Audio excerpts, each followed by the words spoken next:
Imagine a cocktail party where Boeing and Airbus are in the middle of their usual brawl. Boeing's bragging about its massive wide-bodies. Airbus is flexing its European efficiency, and the whole thing looks like another heavyweight showdown. Suddenly, in strolls a Canadian guest who wasn't even on the invite list. He doesn't bring champagne or caviar. He casually hands out craft beer. And instantly, the room shifts. Everyone wants what he brought.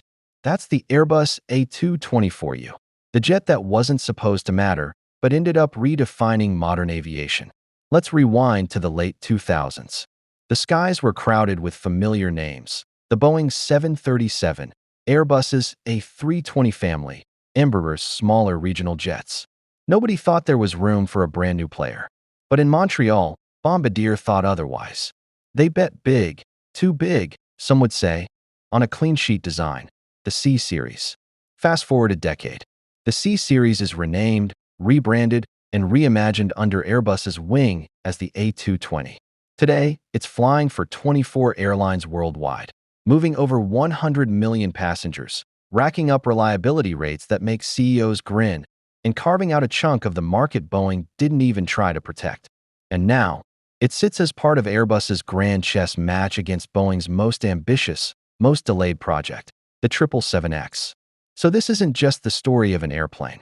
This is the story of how Airbus used the A220 as both a lifeboat for Bombardier and a Trojan horse in the biggest rivalry in aviation history. The A220's roots weren't European at all, they were Canadian. In the early 2000s, Bombardier was in a slump. Their once dominant CRJ regional jets were aging, sales were slowing, and competitors like Embraer were stealing attention. Bombardier executives knew they needed something bold to survive. So they went all in on the CSeries, a completely new 100 to 150-seat aircraft designed to slot between regional jets and single-aisle workhorses like the 737 and A320. And when I say new, I mean new. Carbon composite wings built in Northern Ireland. An aluminium lithium fuselage that trimmed weight. Pratt & Whitney's then revolutionary geared turbofan engines, which promised quieter cabins and 20% lower fuel burn. In aviation, those aren't tweaks, they're full-on revolutions. But here's the problem with revolutions. They're expensive. The CSeries project spiraled into the billions. Bombardier was bleeding money, delays were stacking up, and Wall Street was betting on failure. Airlines were cautious too. Nobody wanted to gamble on a new jet from a manufacturer that wasn't a proven big-league player. Swiss International Airlines took the first leap, ordering the smaller CS-100. Delta later swooped in with a major order in 2016, finally giving the program credibility. But then Boeing stepped in with a very different kind of move. They filed a trade complaint in the US, accusing Bombardier of dumping the jets below cost. Washington slapped a massive 300% tariff on the aircraft, practically shutting Bombardier out of the American market before it even began. For Bombardier, it looked like the endgame. Billions sunk, lawsuits piling up, governments angry, and airlines spooked. But here's where the plot twists. Airbus saw opportunity. They knew the Cherise was brilliant. They also knew Bombardier was desperate. In 2018, Airbus struck a deal. They'd take a majority stake in the program, reportedly for just $1 Canadian, while Bombardier kept a minority interest. Airbus instantly rebranded the jet as the A220 and plugged it into their global sales network. The result? Orders surged almost overnight. What had been a corporate death spiral turned into one of the smartest acquisitions in aviation history. Airbus didn't just buy an airplane, they bought a missing piece of their lineup. And in doing so, they opened the door to reshaping the rivalry with Boeing. Because while Airbus was quietly securing the low-end market, Boeing was busy making the biggest, boldest promise of its career. As Airbus was polishing up its shiny new A220, Boeing was working on something very different. In 2013, they unveiled their answer to long-haul dominance, the 777X. This wasn't just another widebody. It was meant to be the crown jewel of modern aviation. Think of it as the spiritual successor to the 747, only sleeker, quieter, and more efficient. The 777X came in two flavors, the 777-8 and the 777-9, but it was the 777-9. Let's stick to calling it the 777X, that really stole headlines. At 77 meters long, it's longer than a 747-8, making it the largest twin-engine passenger jet in the world. Its folding wingtips, yes, folding wings, like something out of a Transformers movie, were designed to squeeze into standard airport gates while still delivering massive wingspan efficiency in flight. On paper, it was spectacular. A cabin big enough for over 400 passengers, powered by GE9X engines that are literally the largest and most powerful turbofans ever built. Boeing pitched it as the perfect aircraft for the next era of international travel. Emirates, Lufthansa, and Qatar Airways lined up to order hundreds. But there was one problem. It never quite made it off the ground. Certification delays, design challenges, engine issues, and a global pandemic all conspired against Boeing. By 2025, not a single 777X had entered service. First deliveries are now promised for 2026, with Lufthansa set to take the lead. But after more than a decade of waiting, patience in the industry is wearing thin. And here's where Airbus played it differently. Instead of designing a brand new megajet, Airbus quietly hinted at stretching the A350, their existing long-haul twin jet. The A350-1000 is already a formidable machine, but by adding a few meters and boosting capacity, Airbus could create an A350-1100 capable of going head-to-head with Boeing's 777X without starting from scratch. Why gamble billions on a new platform when you can evolve what already works? Airbus's thinking was simple. While Boeing was stuck waiting, Airbus could keep flying. While Boeing promised, Airbus delivered. And while Boeing bet everything on a single giant, Airbus was building a full-spectrum strategy, from the nimble A220 at the bottom to the stretched A350 at the top. That's the real genius of Airbus's move. The A220 didn't just add a plane. It gave Airbus flexibility across their lineup. Suddenly, they could flank Boeing from both ends, corner the small jet market with the A220, while counterpunching the 777X with an A350 stretch. And when you dig into the numbers, it becomes crystal clear why this strategy has airlines and investors so captivated. If aviation were a sport, efficiency would be the scoreboard. And when it comes to the A220, Airbus isn't just ahead. It's running a different game altogether. The A220 burns about 20% less fuel per seat compared to the aging jets it was designed to replace. Its secret? The Pratt & Whitney geared turbofan. Instead of the old brute force design, this engine uses a reduction gearbox that allows the fan to spin slower and the turbine to spin faster. Translation? Better efficiency, quieter cabins, and lower emissions. It's like giving a jet engine noise-canceling headphones and a fitness plan at the same time. And then there's the design. Bombardier, and later Airbus, built the A220 with lightweight composite wings and an aluminum-lithium fuselage, shaving weight in places other manufacturers stuck with tradition.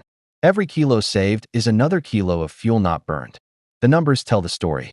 By mid-2025, the A220 had completed over 1.5 million flights, logged 2.7 million block hours, carried 100 million passengers, maintained dispatch reliability hovering around 99%.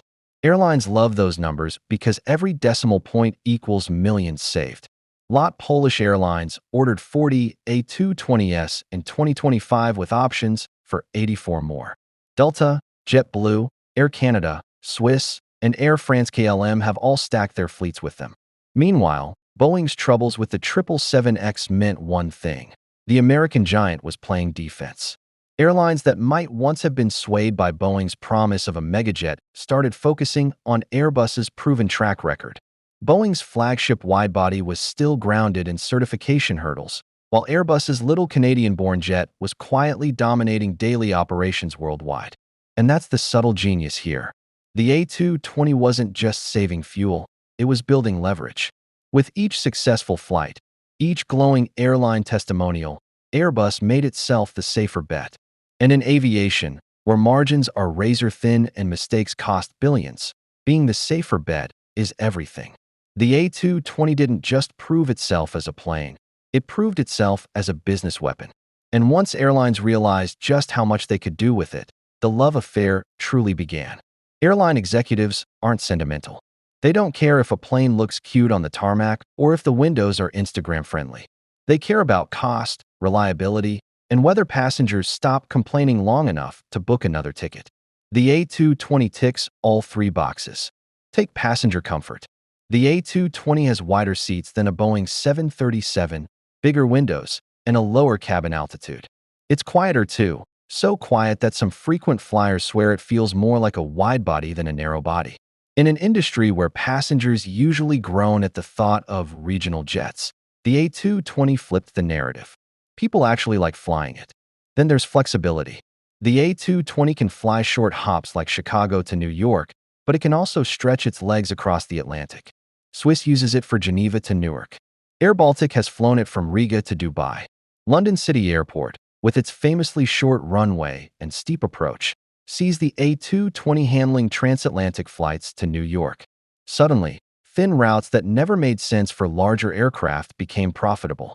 That's why airBaltic doubled down and decided to become the world's first A220 airline.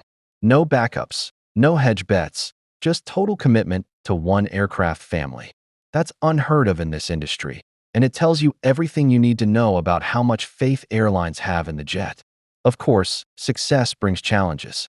Airbus is racing to ramp up production, aiming for 14 aircraft per month by 2026. Supply chain snarls and Pratt and Whitney engine hiccups occasionally cause headaches. But these are the problems of success, not failure. The bigger takeaway? The A220 gave Airbus something Boeing didn't have, a foothold in the small narrow-body market. Boeing let Bombardier walk into that space unchallenged, and now airlines are falling in love with a jet that says Airbus on the side. That's not just a win. That's a loyalty program that lasts decades. And once airlines are in love, the stage is set for Airbus to spring its real strategy, turning the A220 from a niche jet into a Trojan horse that shapes the future of aviation. The A220 isn't just an airplane, it's a plan. Think of it like this: airlines buy planes in families. You start small, then you scale. If you've got A220s on your regional routes, the A320neo becomes the natural step up. Once you're flying those, the A350 looks like the perfect solution for long haul. Airbus isn't selling individual jets, they're selling an ecosystem. And the A220 is the entry drug. This is Airbus's Trojan horse. A jet so efficient, so beloved, that it sneaks into fleets, builds trust, and makes it easier for airlines to commit to Airbus for the rest of their needs. And because Boeing doesn't have an answer in this segment, every A220 that rolls off the line is another lost opportunity for Seattle. Meanwhile, Boeing is still tangled up in the 777X, promising first deliveries in 2026 after years of delays. It was supposed to be the crown jewel, the giant that kept Airbus on its toes. Instead, it's turned into a case study in overpromising and underdelivering. Airbus, on the other hand, is already thinking decades ahead. They're sketching concepts for hydrogen-powered demonstrators, open-fan engines, even futuristic folding wings. By the 2030s, Airbus wants to lead the industry into a cleaner, greener future. And the A220? It's proof that their strategy of smart bets, clever acquisitions, and evolutionary design works. When you zoom out, it's clear, the A220 changed the rules. It gave Airbus leverage at the low end, credibility with airlines, and breathing room to counter Boeing at the high end with a stretched A350. It wasn't just a rescue mission for Bombardier, it was one of the boldest power plays in aviation history. So when people say the A220 redefined aviation, they're right. It didn't just save a struggling Canadian project. It reshaped how airlines plan fleets, how Airbus builds dominance, and how Boeing fights to keep up. It's not just a jet, it's a strategy, a statement, and maybe even the future. And that's the flight plan. A Canadian gamble turned Airbus masterpiece. An aircraft that made passengers smile, made accountants grin, and made Boeing sweat. The A220 isn't just redefining aviation. It's rewriting the rivalry at 35,000 feet. If you've enjoyed this deep dive into aviation's boldest moves, do me a favor. Smash that like button like it's a folding wingtip on the 777X. Subscribe if you want more high-flying history, drama, and strategy. And drop a comment below. Do you think the A220 is Airbus's smartest move ever, or will the stretched A350 be the real knockout punch? Until next time, keep your tray tables locked, your curiosity cruising, and remember, in aviation, the little jets sometimes make the biggest impact.